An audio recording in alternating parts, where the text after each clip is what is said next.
Salam dan bahagia, Ibu Bapak Guru hebat dan praktisi pendidikan, dimanapun Anda berada. Kali ini, Ibu Bapak akan melihat contoh situasi pembelajaran di sebuah kelas tingkat sekolah dasar yang menerapkan pembelajaran berdiferensiasi. Mari kita saksikan bersama-sama.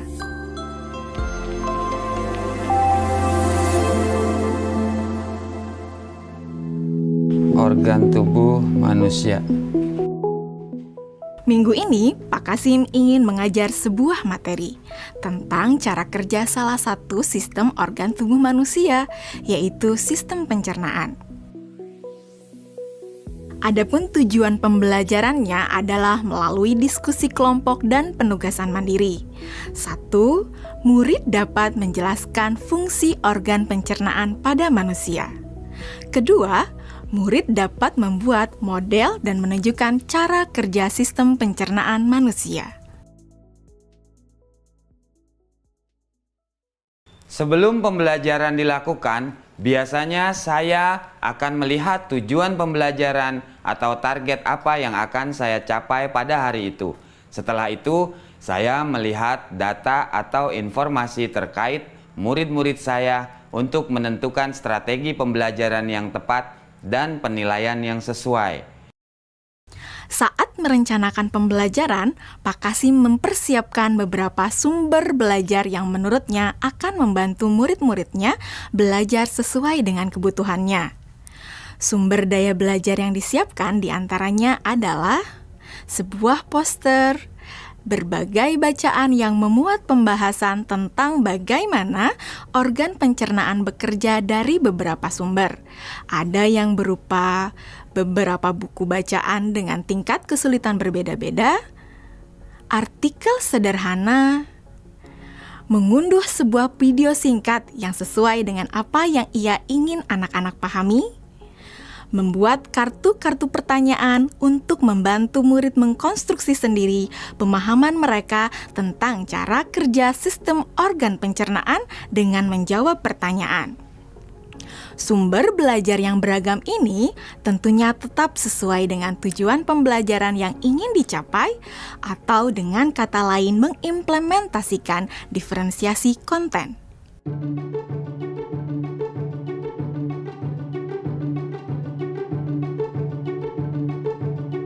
Setelah semua sumber materi yang beragam disiapkan, saya mempersiapkan daftar kegiatan lengkap dengan instruksinya.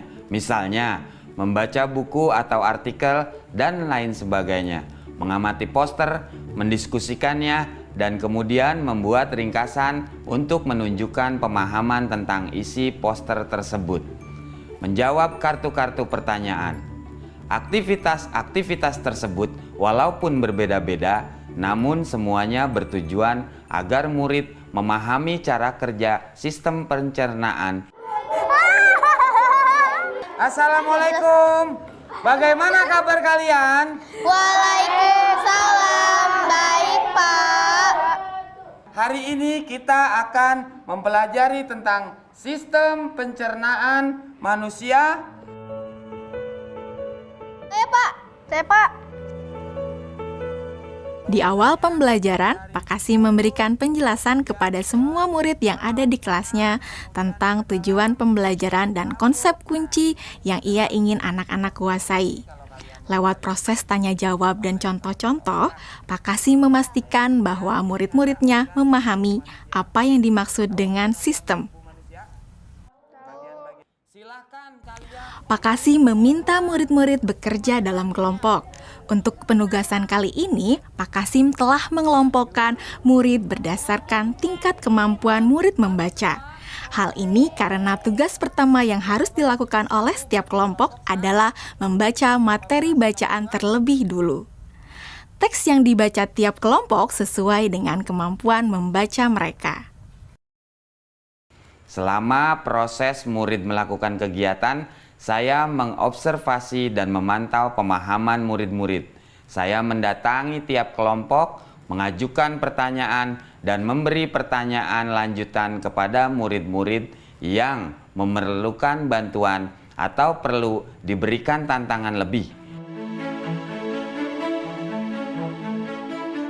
Saya juga membuat catatan-catatan penilaian selama proses ini.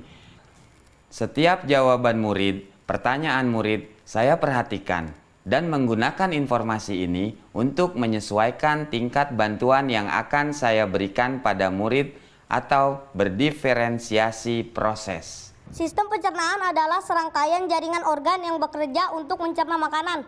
Organ pencernaan antara lain meliputi mulut, kerongkongan, lambung, usus kecil, usus besar, rektum, anus.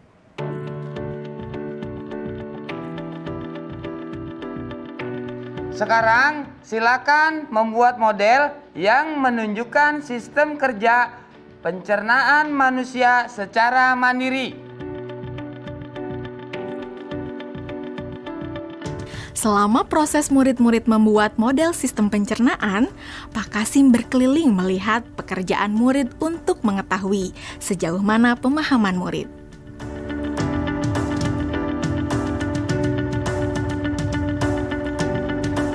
Di akhir pembelajaran, saya melakukan kegiatan refleksi, di mana refleksi tersebut digunakan untuk mengapresiasi murid, untuk mengetahui atau menilai sejauh mana pemahaman murid tentang topik yang sedang dipelajari, untuk mengetahui bagaimana perasaan murid-murid ketika melakukan proses pembelajaran. Agdas, Senang, Pak. Arjuna, Senang, Pak. dan tentunya semua ini dapat menjadi informasi bagi saya untuk mengembangkan proses pembelajaran selanjutnya. Ibu dan Bapak guru hebat, demikian video singkat salah satu contoh penerapan pembelajaran berdiferensiasi di jenjang sekolah dasar. Tetap semangat, Ibu dan Bapak guru hebat. Salam dan bahagia.